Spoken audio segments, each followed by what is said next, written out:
Good morning, beautiful people. Today is another day. It is the day after Laura's birthday. And if you guys recall from last night, I'm not too sure if I said this in the vlog, but I got home extremely late, like at 3:30, almost 4 a.m. Even though I caught the last train home from Shibuya, I was expecting to get home at 1 a.m. the latest, but I didn't get home till 3:34. Which really upset me because there was a big delay for the Yamanote line. So I don't know how far behind it was, but it was far enough behind that it affected the time that the other trains closed. So my transfer that I'm supposed to do, normally with last train I would make it for the last train of that. However, because the Yamanote line was hugely delayed, all the other transfers were closed by the time everyone got back from that train. So I ended up having to wait in a 1-hour line for a cab to get home. So it was pretty brutal and upsetting because I wanted to get home, have a good sleep, because I had plans to go out today with Charla and go to Lala Porte, I don't know. Never been there before, but it's in Funobashi. I was gonna do that, but I was so exhausted I couldn't sleep either last night. My neck hurt so much. So I didn't go to bed till about 5 a.m. I think that's when I finally was able to fall asleep. So today's an in-day makeupless face, clip falling out of my hair. I have a scarf on because I have heat packs on my neck because I had such a terrible sleep last night. I woke up with the worst kink in my neck ever and it hurts all down my back. Not trying to complain. But yeah, it is about 3 p.m. now. And I'm just going to eat some food now. I haven't eaten anything. All I've had is coffee today. I slept until about 1 again because you guys, I went to bed at like 5. That's when I finally slept. I'm exhausted. So this vlog is probably gonna end up being 2 days combined into one because I'm just going to edit and sit and watch Netflix, Gilmore Girls, and eat some food. But anyway, I figured I'm going to share with you guys how I make my French toast because that's what I'm going to have for a very late brunch today. So here we go. Okay, so first of all, I know you guys, or some of you, give me sass about the lighting and the filming whenever I do cooking videos. Sorry, that's just what I have to work with. If I turn on the light, it gets bad. If I keep the light off, it's grainy. But, you know, deal with it. Anyway, for my French toast, this is how I usually make it. So I just have 2 eggs ready, vanilla extract, cinnamon, almond milk, but at home in Canada I usually use almond extract than regular milk, but today I'm just going to be using almond milk. I find adding almond milk gives it a really interesting nutty flavor. It's quite unique. And then also sugar. This is kind of similar to how my mom taught me how to make French toast, so I'm just going to do it for you guys today. So you want to add roughly about like a 1/4 teaspoon or 1/8 teaspoon of cinnamon. I like it to be kind of like dessert style. Then you want a few drops of vanilla extract. More, let's go for more. Maybe let's do 2 teaspoons of sugar. You can also do half and half with 1 teaspoon white sugar, 1 teaspoon of brown sugar. That gives it a nice interesting flavor as well, so that the cinnamon doesn't go flying everywhere. It mixes a little bit better if you do it like this before adding the milk. Oh my god, my hair's already getting in it. Jeez. I think we're gonna add a little more cinnamon. I really like mine as a dessert, my French toast. By the way, French toast is not at all a French cuisine. I have no idea why it's called French toast, but it just is. Oh, it smells so good. Okay, now at this point I will add maybe around 1/4 to 1/3 a cup of milk. If you don't want to use almond milk, just add almond extract. That will give it the almond flavor, and you can still use regular milk or your milk of choice.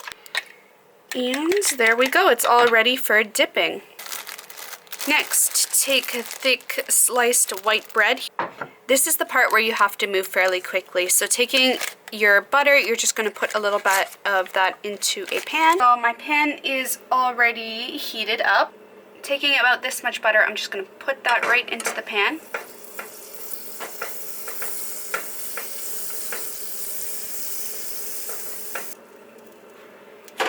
Alright, now it's time for the part where you need to be speedy, because if you go too slow, then your bread will be soggy, and if you go too fast, it's gonna be not seasoned enough. So just taking your bowl and dipping your, oh my god, my bowl is too small, but dipping your bread in. Oh god, must go fast. And then placing it right in that pan. And apparently my pan can only fit one piece of bread at a time. And then you just want to fry that until the one side is golden brown. Generally, I feel like you can tell once you start seeing a little bit of steam or smoke coming up. That's a good way to indicate when it's ready, or maybe about 1 minute per each side. Alright, so it has been around 1 minute, so let's flip over our toast. Oh, perfect! Perfect!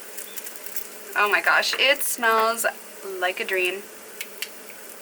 I feel like this kind of very thick cut white bread works really well for French toast. It kind of gives that restaurant quality. At home in Canada, I generally don't eat white bread. It's usually always rye, so I would have rye toast French toast, but I feel a lot of people don't like it. It took me years to get used to it. This is more like restaurant style. I also like it really eggy, but also really dessert style at the same time, which may seem weird. I know some people like their French toast more like savory and not sweet. Like my boyfriend's mom likes it with salt and pepper on it, which is the weirdest thing to me, but yeah, I like it more dessert, restaurant style.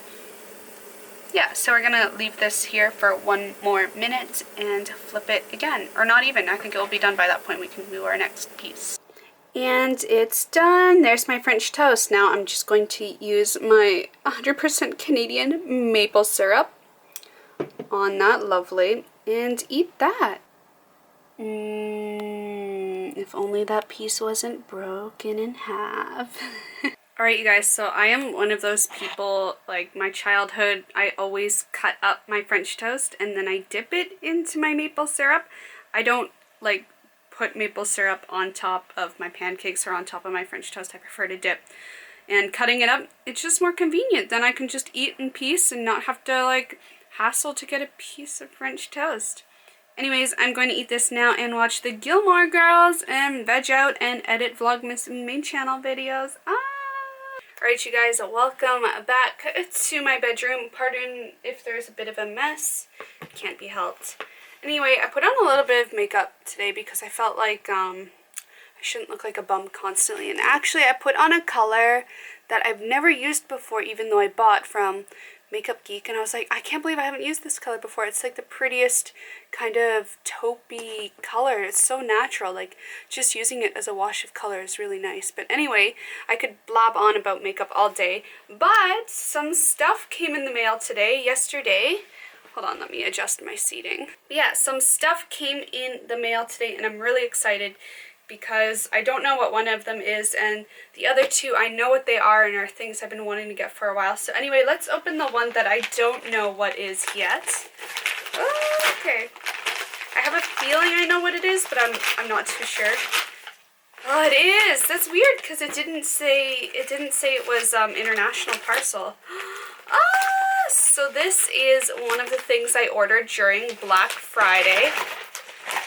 And it is the Velour Lashes Black Friday kit that is like a $260 value, but it was like being sold for $60, which is crazy. So I got 9 fake eyelashes from Velour, and this is honestly the first time I've ever ordered luxury eyelashes. Usually I would just buy really affordable Japanese drugstore ones, so I'm really excited to use these in makeup tutorials because I feel like my lash game is always lacking and the makeup just isn't complete without good lashes. Oh my gosh, I'm so excited. Okay, so moving on to the boxes that I have here. Let's open the heavy one. I know what it is, but you guys don't know what it is. I'm so excited. This is something I badly needed. Dun dun dun dun dun dun dun dun. La la la la la la la la la. So this is the Lumix GH4 camera. However, it is used. Reason why I got this, if you guys were, like, if any of you guys follow me on Twitter, I did a poll a few days ago asking, what should I get first? New main channel camera, new vlogging channel camera, or a new MacBook? And majority of you guys said MacBook, but I don't think any of you knew that I actually already have 2 laptops, and my MacBook is strictly for working, and my second laptop is what I do my video editing on, and it's a beast. It's like a gaming, graphics kind of working laptop, so it's in mint condition, and that's where I edit all my videos. So when I said new MacBook, I meant for the purpose of working, so it's not really something I need too much right away, as it's what I use to do my job. It's not necessarily what I do to edit videos and do really intensive stuff that requires a heavy-duty processor. And then for my vlog channel, a lot of you guys say the quality is okay and you're okay with it, so that was really reassuring. However, for my main channel, I don't use my own camera. That's the problem. I use Kim's camera, and Kim's not always here, and Kim needs to use it herself as well, as it is her camera, right? So I shouldn't always be borrowing her camera for all my videos. And for times that she goes away, say she visits Korea or she's traveling to Australia or somewhere else, she brings that camera with her. And then when she's gone, I don't have the access to that camera. And I'm like, I can't go back to using my Nikon D5300 or D5200 because it's such a big change in the quality of the videos, and it just, I can't deal with that anymore. I'm so used to using like 4K camera with really good autofocusing and stuff, while the other camera, half the time the footage is scrap, like I can't use it, it's trash. So I figured it was time that I got my own camera of the same model that Kim uses. However, I bought it used because you can save so much money when you do that. So I saved about $300 on this camera, and it's like new. Yeah, so basically the person never really used it at all and just returned it. So I bought it up on Amazon Japan. I only got the body though, so I'm hoping this works out, because it wasn't in my budget to get the same lens that Kim has, because it's really expensive. You can pretty much buy a whole new camera for the price of the lens that she uses. So let's take a peek at how its condition is. On Amazon it was listed as like new, so like pretty much not even a used camera. Comes with all the accessories, so the battery, the plug, looks pretty good. Lens cap on, no visible scratches, just like the picture and description showed. No marks or anything. LCD screen is in mint condition. Okay. Yay, I'm excited. I should buy a backup battery as well for this a little bit later too, because it's always good to have 2 batteries. Okay, so because I got the body only, I don't have a lens to use with it, so that brings us to the second package.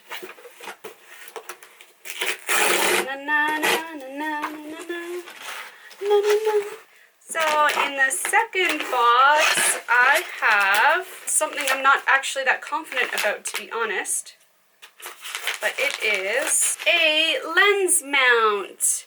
So this is a mount for Nikon lenses onto micro Four Third cameras, such as the Lumix I just bought, because I realized I have a bunch of Nikon lenses. I have like 5 of them, and it would be a shame if I can't use them. Like, that's just shameful. So I got this lens mount right here. So I'm actually not too confident if this actually will work, because I'm not really a professional, but I did a lot of research, so I'm hoping I was right. It took me days to choose if this was correct. So let's put it on.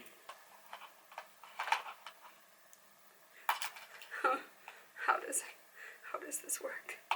Ha! Okay, it fits onto the body. Oh my god, okay. So now I just have to hope to God my lens can fit on it. If so, then that will be a good lifesaver until I can afford a proper Lumix lens. The thing is with this though that it doesn't allow for autofocus really, but that's okay. Okay, so this is my Nikon AFS Nikkor 85mm 1 to 1.8 G lens. And let's try to...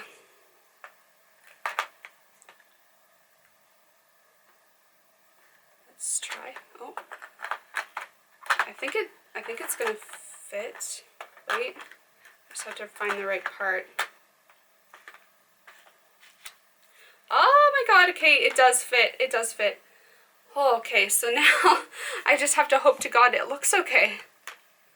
Wha-bam! Wha-bam! I'm really nervous, you guys.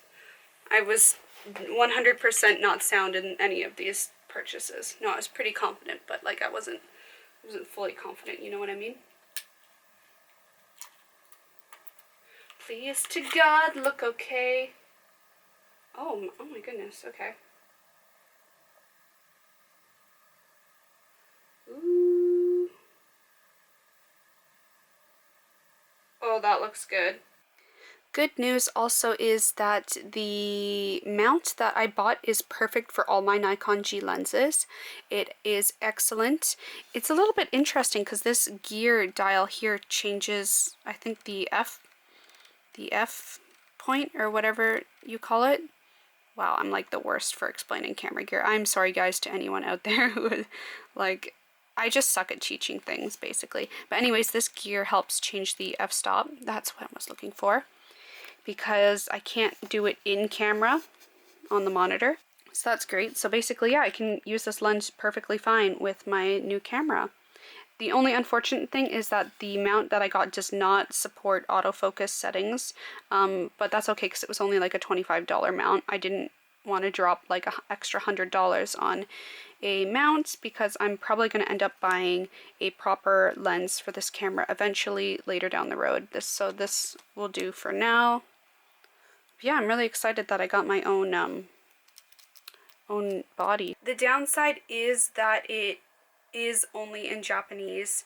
I had a feeling that was going to be the case when I did order it, but I kind of don't really care because, to be honest, the camera that I'm using right now for my vlogging is the same thing. I ordered it used from Japan when I was living in Korea, so the menus have always been in Japanese for me, so it's something I'm kind of used to, even though I can't read Japanese, but I'm fluent enough with cameras that I can figure out what the settings are, and then if I ever get stumped on anything, I just look up the user manual in English online, or I have it downloaded to my computer, so I can just go in and check it. But overall, I have everything done.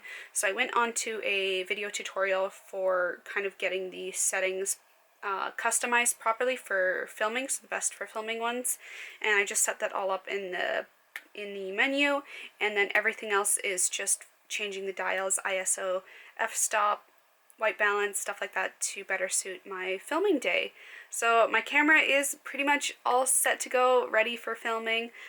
But yeah, down the road I'm definitely going to end up buying a proper lens so I can enjoy the autofocus capability of this camera with the touchscreen, because that is a #1 selling point for me, but it wasn't in my budget for now, so one thing at a time, you guys, right? Steady, slow and steady wins the race. No, that makes no sense for this. But anyways, I'm really excited and happy about this. It's been a good day. Yeah, I'm really excited. So here is all of the lashes I got. So let's start from the top. Doll Me Up. These ones are Ain't Real. These ones are Flary, Mama Got, I'm a Bird, Selfie, Wispy Bee, Just a Bit, The Edge. Then I got the lash adhesive in white. They actually were supposed to send the original formula in black, but they instead sent the Sephora exclusive, I think it was, in rose scented in black. Not too sure how I feel about a scented eyelash adhesive. Like, why is that even a thing? I have no idea, so I'm hoping this doesn't cause me irritation. And then it also came with the false lash application tool, so it's like tweezers with a comb as well. So I actually am like extremely excited to start using these in my tutorials because my lash game, you guys, has been not so good. Scrambled eggs on toast with roasted garlic, avocado, tomato. Kind of like guacamole, I guess. And I put ketchup on top because I'm Canadian and I need that ketchup in my life. Okay, everyone, so it is the next day. I actually forgot to end yesterday's vlog. I was just really tired all weekend, so I don't know, I was really out of it. I feel like I was emotionally tired, or just overall very tired. I vegged out all weekend, just cooked ate, watched TV, and edited videos. I didn't go out at all. I just was way too tired. Yeah, so thank you guys for watching. If you enjoyed seeing how I eat usually, then remember to thumbs up this video as it supports and helps out. Remember to subscribe if you're not already subscribed, and if you did not like this video, then feel free to not subscribe and to leave. No problems there. And anyway, you guys, I will see you guys next time. Bye!